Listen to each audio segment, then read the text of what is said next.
Welcome back to my channel, guys. Today I'm going to be replacing a Google Pixel cracked screen with a new display. I purchased a new screen for $83 without the frame. You can save the extra money by buying the option without frame and use your existing frame if it's in good condition.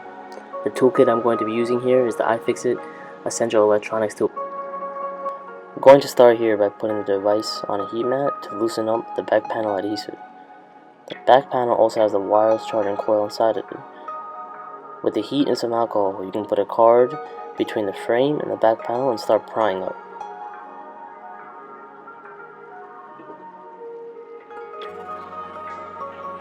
You can keep prying here.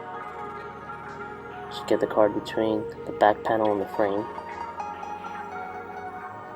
Spray some alcohol every couple seconds. With the back panel finally removed, there is a camera sensor cable underneath the back panel. If you pry too fast, it might tear. Now here, there is a bracket with two T4 screws holding down this bracket. With that off, I can remove the camera sensor.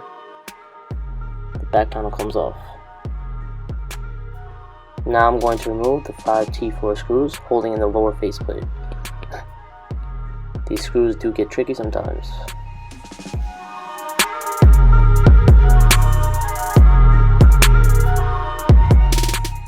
With the bottom bracket removed, I'm going to disconnect the battery and the screen flex cable.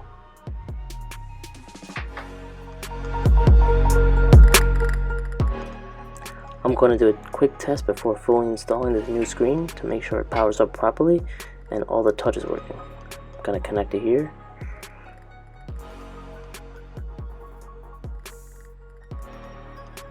I'm going to power up the phone.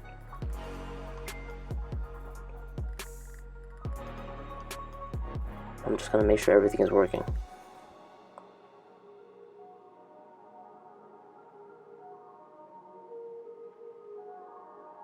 With all the touch working, I'm going to power off the phone, disconnect the screen, and continue removing the rest of the parts on the phone. Now I'm going to remove the top faceplate bracket holding in the camera flex cables, speaker cable, and the face unlock cable. Now with that bracket removed, I can start working on taking out the face unlock assembly. There are 2 T4 screws holding it down. I'm going to start by removing them. After they're removed, I'm going to disconnect the cable ribbon, and the face unlock assembly comes out of the housing.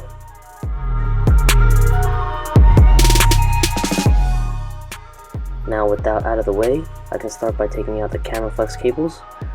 As you can see, these cables run under the board. I'm going to disconnect any remaining cables here attached to the board. There's about 15 cables in total attached to the board. Now I'm going to slowly start removing the antenna cable. This cable can easily tear or rip as it is smaller and thinner than the other cables you have seen. Now I'm going to remove the bottom right corner bracket along with 2 screws it's being held in by. After removing the bracket, I'm going to unplug this flex cable right here, and then I'm going to unplug the second antenna. I'm going to move on to the battery tabs now, which are attached to the board. I'm going to slowly try to pick at them with a tweezer until they slowly come up without ripping or tearing them. As the first one comes up, the second one comes up, I can disconnect the flex cable on the top, eject the SIM tray out of the frame, and the board should come out. When taking the logic board out of the frame, you want to be very careful to prevent any damage. As you see, I am moving it around gently to make it come out of the frame. After removing the logic board, I'm going to remove the camera and place it aside, and then putting the device on a heat mat to warm up the screen adhesive. Heating the adhesive will help separate the screen from the mid-frame much easier. With most of the parts removed from the phone, you can do the repair much easier. After the heat is applied, you can use alcohol and a plastic card to get in between and pry up the screen.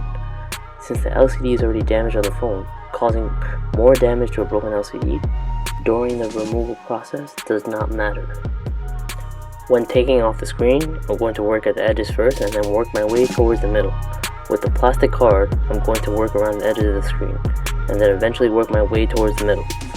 The adhesive is also on the center of the screen, not just the edges. Be careful of the glass shards if your screen is completely shattered.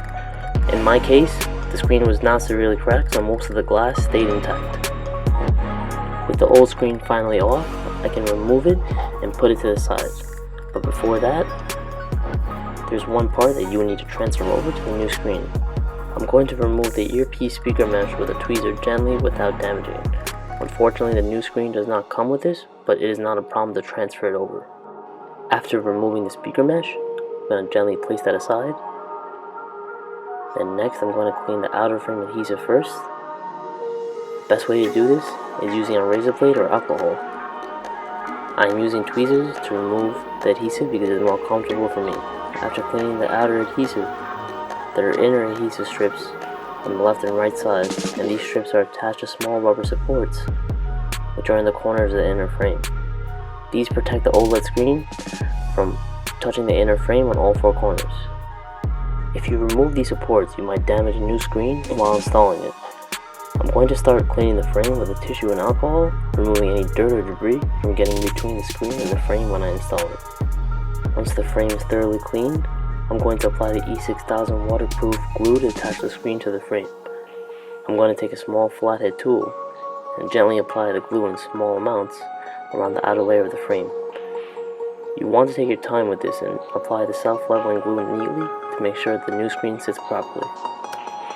As you can see, I'm taking my time to go around the frame slowly with the glue and applying it very lightly. Now, once this glue does dry, you can peel off any excess glue that you applied very easily after it's dried. After the new glue is applied, I'm going to install the speaker mesh I took out earlier from the old screen onto the new screen. I'm going to make sure the mesh sits properly so it doesn't look uneven. After the mesh is installed, I can install the new screen. I'm going to press down hard enough to make sure the screen properly sticks to the glue. Installing a Pixel 4 screen is basically the same as installing a screen on a Pixel 3. Once the glue dries, it will be very hard to remove the screen again. I'm going to align the screen slowly, so I'm going to make sure it fits evenly. This is my first Pixel 4 repair. I've done many Pixel 3 repairs previously, so I find the tips I provide in this video to be very helpful. Now after the screen is installed, I'm going to attach the clamps and let the phone dry for about an hour. Once the glue is dry, I can go ahead and install the parts back into the housing. I'm going to install the camera first because the cables sit underneath the logic board, and then I can proceed to putting in the logic board. I'm going to pull out the battery adhesive strip so they don't get stuck beneath the logic board. Once that is done, I can proceed to connecting the cables, such as the charging port, camera, screen connector, and the antennas. When I install the connectors here, I'm making sure they are aligned properly to avoid any damage to any nearby components or to any damage to the cable itself. When putting the antenna cable back in its place, I'm going to gently route the cable to its original position. After that, I'm going to install the bottom faceplate that holds the charging port, loudspeaker, and other small components along with the screws. After the cables are installed, I'm going to put in the facial recognition assembly and connect the two flex cables along with it. I'm going to tighten it in place with the two screws that are used to hold it down.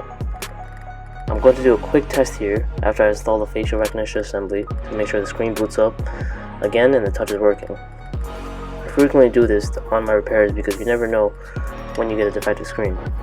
It will be a pain to put the whole phone together and then to find out that the new screen is not functioning properly. Now I'm going to install a top faceplate which covers the two connectors for the facial recognition assembly along with the screws. Following that, I'm going to connect the battery and put in the faceplate that covers the screen connector, battery, charging port, and other cables.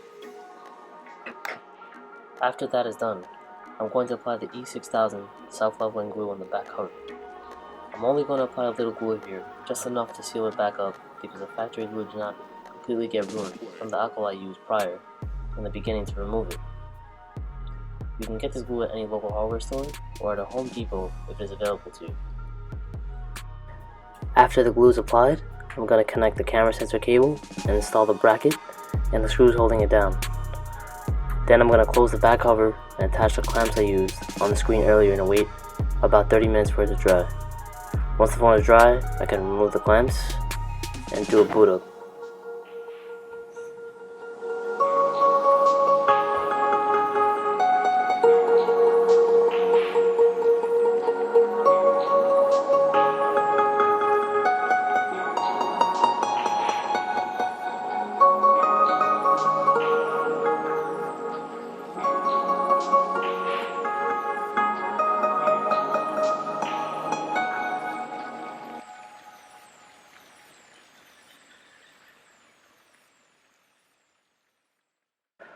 Let me know what you guys think of this video. If you like what you saw, hit the subscribe button to stay tuned for more future videos.